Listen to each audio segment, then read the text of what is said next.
All right, so you send us this one, and let's just say it's pretty unsettling.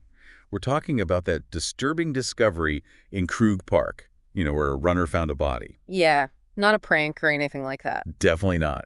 This is a real tragedy. We're diving into this case thanks to EWU Crime Storytime on YouTube.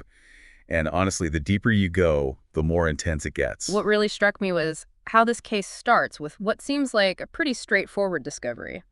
A young woman's body found in a public park.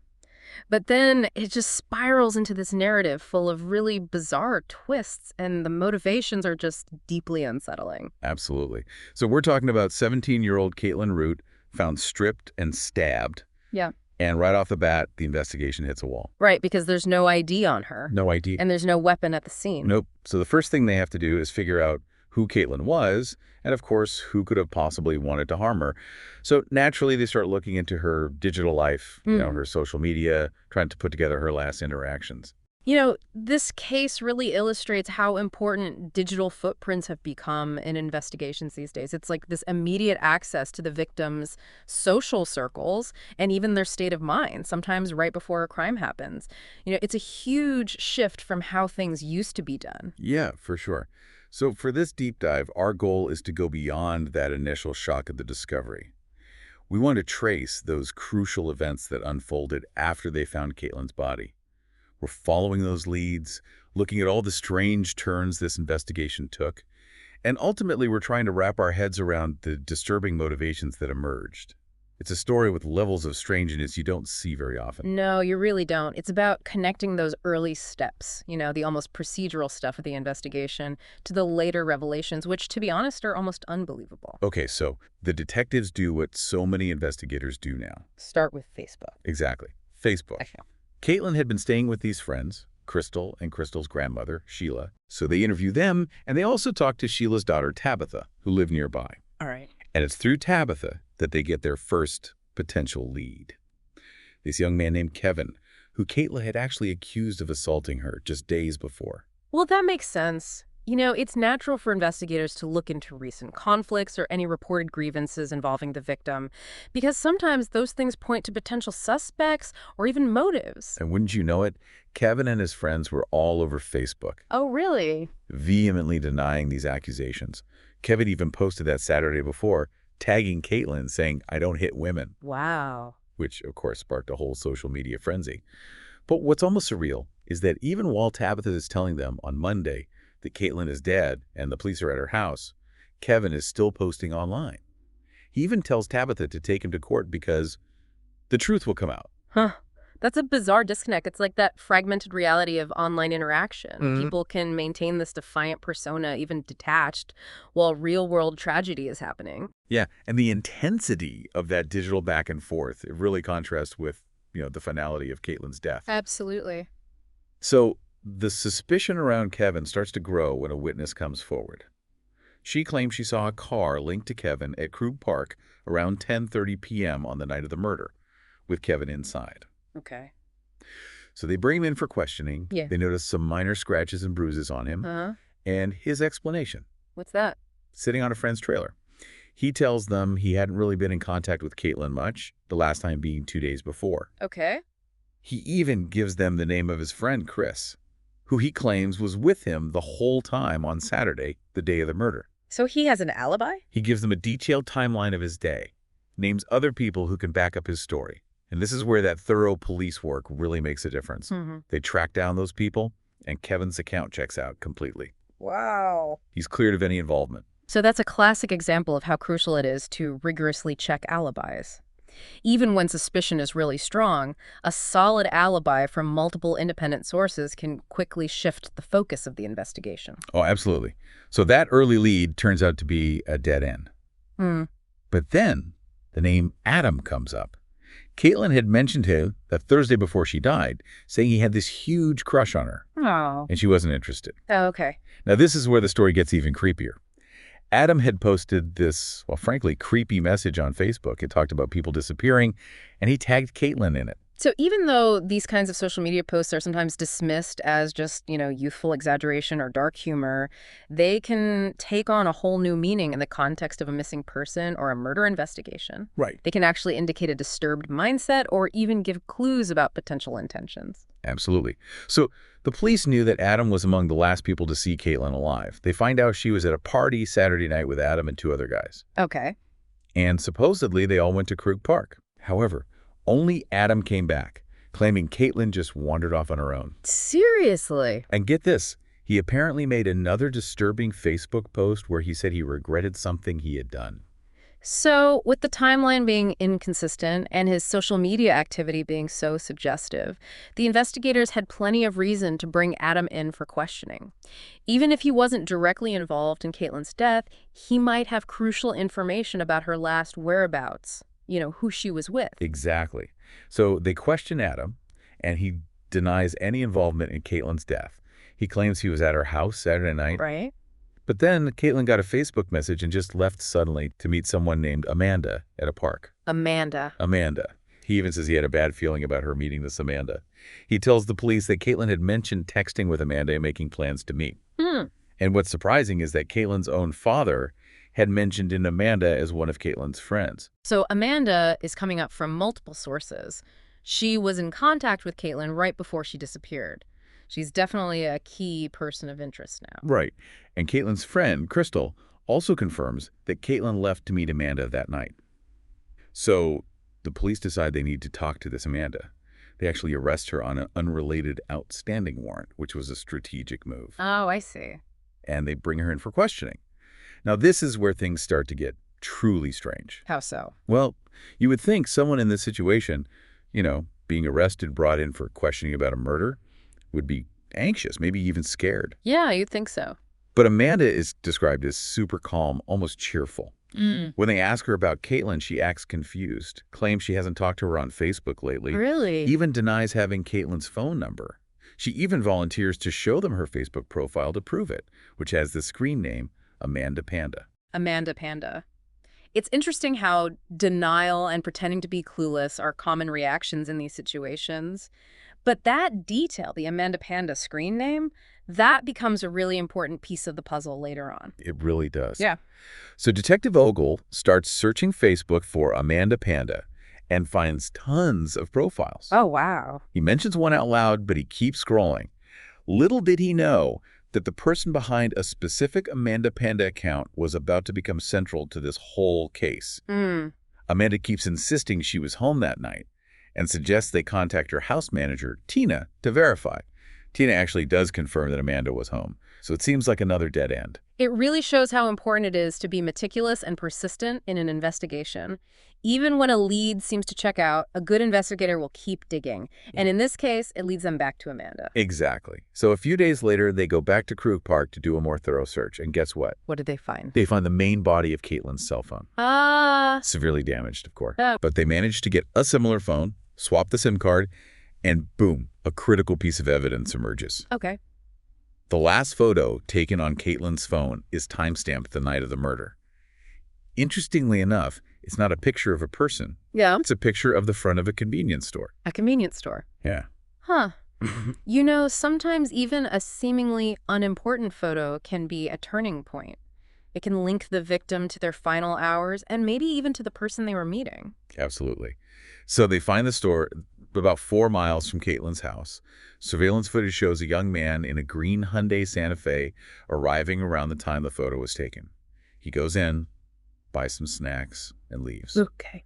Now, they couldn't get the license plate or a clear view of the driver or even see if Caitlyn was in the vehicle. Oh, that's too bad. But it was the best lead they had at that point. So it confirms that Caitlyn was going somewhere that night, and it gives them a description of a vehicle and a possible connection. Narrows down the investigation a bit. Yeah, definitely. But the real breakthrough came when they managed to completely recover the data from Caitlyn's damaged phone. Okay, and what did that show? At 9:30 p.m. on the night of the murder, she got a Facebook message from someone calling themselves Amanda Panda. Oh, Amanda Panda again. This is a different person from the Amanda they already questioned. This Amanda Panda asks Caitlyn to meet up and smoke weed with her and her boyfriend. Uh-huh. And here's the really creepy part. She specifically tells Caitlyn, "You don't tell anyone it's me, and you get free weed. Whoa, that's really chilling. That secrecy combined with the offer of free drugs, it's a major red flag. It makes you think there was a deliberate attempt to isolate Caitlyn and hide the real reason for their meeting. Absolutely. Caitlyn's last message says she's walking down the street to meet her, and that's the last communication she ever sent. Wow. So they look into this new Amanda Panda's Facebook page, and investigators quickly figure out it's 17-year-old Amanda Bennett who's dating 18-year-old Sebastian Dowell. And get this, Sebastian's profile picture matches the guy from the convenience store footage. No And way. when they drive by their house, guess what's parked in the alley? What? A green Hyundai Santa Fe. Wow. So you've got the Facebook messages, the convenience store footage, and the matching car?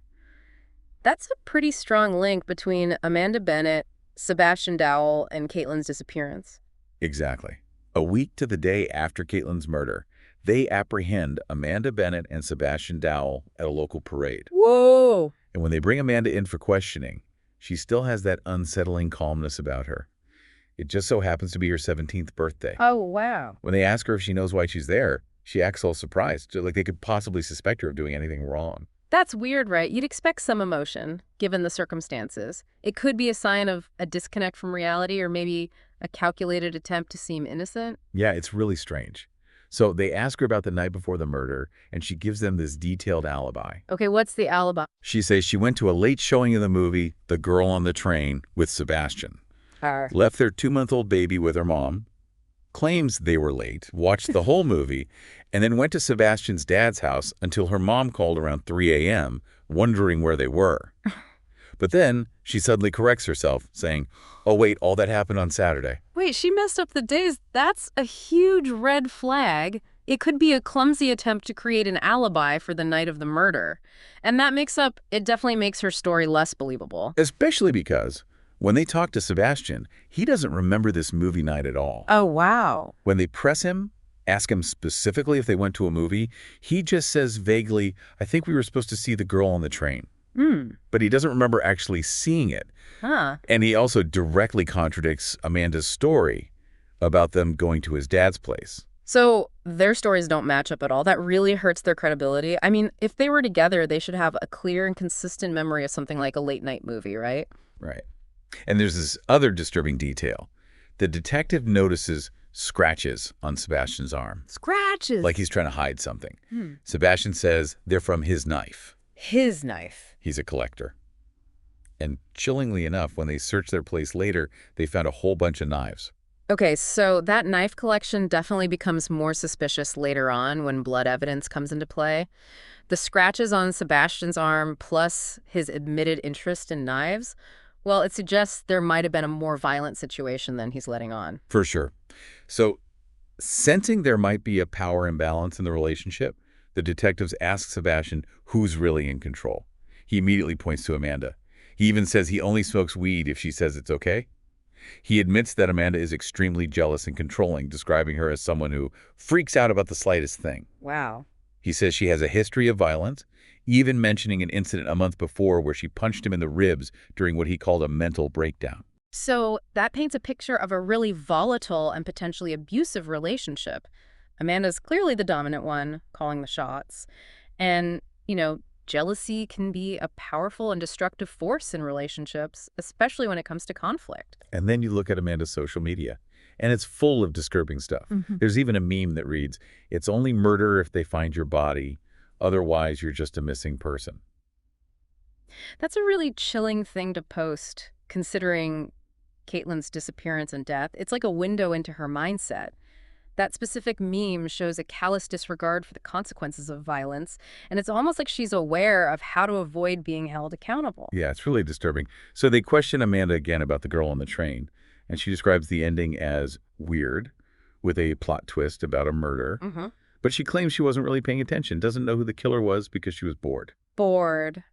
Come on, who goes to a late-night movie and doesn't pay attention? I know, right? Sounds like she's making it up. Well, the detectives checked the theater security footage, and there was no sign of them. They confront her about it, but she sticks to her story, insisting they were at the lead showing. She's really clinging to that alibi, even though there's no evidence to support it. It makes you think she's hiding something, trying to cover up what she was really doing that night. Exactly. And they also present her with cell phone location data. It definitively shows they were nowhere near that apartment complex that night. Oh, wow. Completely contradicts their made-up alibi. So they're caught in a lie. Yeah. So, seeing that they're not getting anywhere with Amanda's lies, they shift their focus back to Sebastian. All right. And he's still surprisingly calm, considering he's just been arrested for murder. He claims he only knows about the Krug Park death from news reports and Facebook. Okay. But then he mentions Caitlyn showing up at the hospital when his son was born, saying she knew Amanda. Oh, really? But he insists he didn't know Caitlyn personally. So he's trying to distance himself from Caitlyn, but at the same time, he's admitting she was connected to Amanda.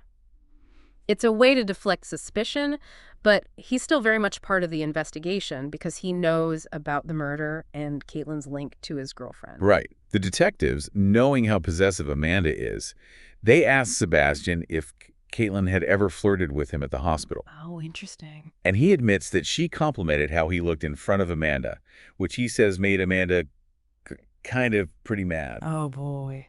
The detectives then point out that this isn't their first homicide case. Oh, that's a good tactic. They're basically saying they're experienced in spotting lies and implying that Sebastian might be holding back important information. Yeah, it's a way of letting him know they're not easily fooled and they're looking for the truth. It encourages him to be more honest. They lay out the evidence. They know Caitlyn was messaging Amanda that night, telling her not to tell anyone they were meeting. Right. They bring up the fact that Caitlyn was there for their son's birth, yet Amanda claimed the baby wasn't Sebastian's, hinting at infidelity. Sebastian tries to explain it away, saying Amanda was just waiting for Caitlyn to leave and trying to keep her cool. So there's clearly this complex dynamic between the two women, fueled by jealousy and suspicion from Amanda. It seems like a big part of what led to this whole tragedy. Yeah. And then they highlight how Amanda showed zero emotion, even giggled sometimes. Oh, wow. And Amanda actually suggests that maybe Caitlyn was killed by a bear. A bear? Seriously? You can't make this stuff up. That's just ridiculous. One of the detectives kind of loses it at this point. Yeah, I can imagine. Accuses her of being cold-hearted. Even suggests she might have had similar thoughts about her own baby, Siler. After that, Amanda asks to see a doctor. That suggestion about a bear attack is just crazy. It shows how detached from reality she is and how little empathy she has for the victim. You can't blame the detective for getting upset. Right. So a new detective joins the interrogation. He specializes in computer forensics. Okay. He explains in detail how cell phones connect to Wi-Fi networks and store location data. He tells Amanda that the phone records completely contradict her story. He flat out asks her why she committed the crime, what her motive was. But she still insists she doesn't know. And at this point, Sebastian asks for a lawyer. So that cell phone data, that's a game changer. It totally dismantles their alibis and puts them at or near the crime scene when Caitlyn was murdered. Absolutely. But Sebastian's not done yet. After asking for a lawyer, he pulls a detective aside and confesses that he knows what happened, but it's going to sound unbelievable. He starts talking about his evil alter ego named Drake. Drake. Yeah. He says it's like a second person inside him with no emotions who sometimes takes over. He claims Amanda knows about Drake and can tell when he's in control. He says Drake feels no remorse for what happened to Caitlyn and was actually excited about it. Oh. He also repeats that Amanda has always been controlling in their relationship. So he's trying to blame this evil alter ego. It's a pretty common tactic, trying to avoid responsibility for violence by attributing it to another personality. Right. Now, Amanda also asks to talk to the detectives again. And this time, her story completely changes. She claims she was working at Pizza Hut and had messaged Caitlyn and some other girls to hang out. Okay. Caitlyn said she had no plans. Amanda claims they just wanted to get together, have a good time. She even makes up this elaborate story about stopping at a convenience store, the same one from Caitlyn's photo, and taking a picture of the sign with Caitlyn's phone as a souvenir. Oh, really? Then she says they went to Krug Park to check out some new spots. So now she's changed her story completely. Before, she denied even talking to Caitlyn. Now she's trying to make it seem like an innocent hangout. And that detail about the convenience store photo, it's a clear attempt to explain away that crucial piece of evidence from Caitlyn's phone. Exactly. But then her story takes this dark and disturbing turn. She claims Sebastian suddenly said that they wanted Caitlyn as a sacrifice. A sacrifice. Yeah. Because she fit certain criteria. She says Sebastian was jealous of Amanda's friendship with Caitlyn. Oh, wow. She then claims Sebastian forced her to hit Caitlyn with a stick, then choked her, and finally stabbed her in the neck with a syringe to make her go to sleep. Oh my God. She also claims he made her take off Caitlyn's clothes because they wouldn't accept it otherwise. So she's basically throwing Sebastian under the bus. It's a complete 180 from her previous story. Bringing up a sacrifice motive and claiming she was forced to participate makes her look like the victim of Sebastian's beliefs and actions. Right. Back with Sebastian, the detectives ask him about weapons. He remembers a Winchester knife with a red handle and bones all over it. He admits that blood matching Caitlyn's DNA was found on knives at their place. Oh, wow. And then he admits that both he and Amanda were there during the stabbing. Okay. He claims he just held Caitlyn down while Amanda did it. But Amanda's version is different. She says Sebastian did the stabbing after she tried but couldn't go through with it. She even remembers that Sebastian shined a light on Caitlyn's body afterward and told her to look what we did to her. That's horrible. She says he took the SIM card out of Caitlyn's phone, broke it, and stomped on the phone. Oh, man. But Sebastian remembers things differently. He says Amanda was giddy and wanted to have sex with him afterward, which is totally different from what Amanda said. She claims Sebastian brought home a bottle of blood, saying it was weird and that he was going to use it to make the stuff he injected into Caitlyn. And the police did find a bottle like that at their place. These details are just gruesome. It shows how messed up they were after the murder. Sebastian's supposed giddiness and Amanda's story about the blood bottle point to a lack of remorse and a disturbing interest in the horrifying aspects of their crime. For sure. And then Amanda drops this bombshell. She claims Sebastian told her he needed to perform 2 sacrifices by the end of the year or he'd be dragged to hell. Seriously? She confesses to messaging people who seemed suicidal on Facebook looking for potential sacrifices. Oh my. She even says she told Sebastian she had found someone, Caitlyn, so he wouldn't have to pick a random person. That's terrifying. This revelation about needing to perform sacrifices, plus Amanda's role in finding victims, it takes the crime to a whole new level of evil. It points to a planned act driven by these really disturbing and possibly shared delusional beliefs. Yeah, it's chilling. And then, in one last, almost unbelievable attempt to deceive everyone, Amanda suggests that maybe Caitlyn was attacked and killed by a bear. Again with the bear. I know, right? Ah. It's crazy. She also makes these heartless comments about baby souls having no value, which completely contradict her later concern for her own child. Sebastian keeps pretending he can't remember things, but he still lets slip key details. Amanda, in turn, blames Sebastian's supposed demonic influence. But then she says something that's really hard to understand. What's that? She says Caitlyn was one of the best people she had ever met, even though she barely knew her. Wow. It's like they're both desperately trying to avoid blame, but their stories are so full of holes and contradictions. And then you have these bizarre statements that just don't make sense. It shows how deeply disturbed and manipulative they both are. That comment about Caitlyn being a good person, especially after allegedly being involved in her murder, is just jarring. Yeah, it's really messed up.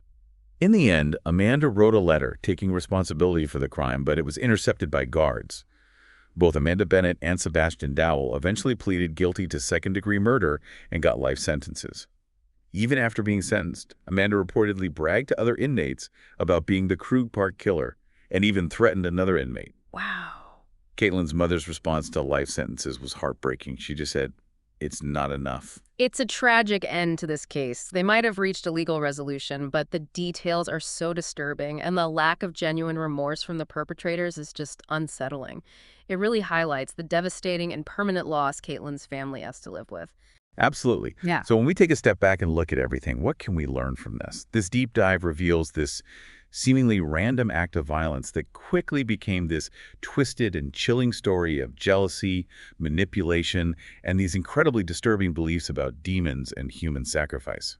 We see the complex and deadly dynamic between Amanda and Sebastian and the tragic, senseless loss of Caitlyn Root's life. What's so unsettling is how it all comes together. You have this controlling and jealous personality, a potential shared delusion based on extreme beliefs, and then the horrible way those factors manifested in a brutal act of violence. For me, the biggest aha moments were how important social media was, both early on in the investigation and in revealing Amanda's true intentions. Yeah, and the inconsistencies in their stories, the constant changes were key in their downfall. Right.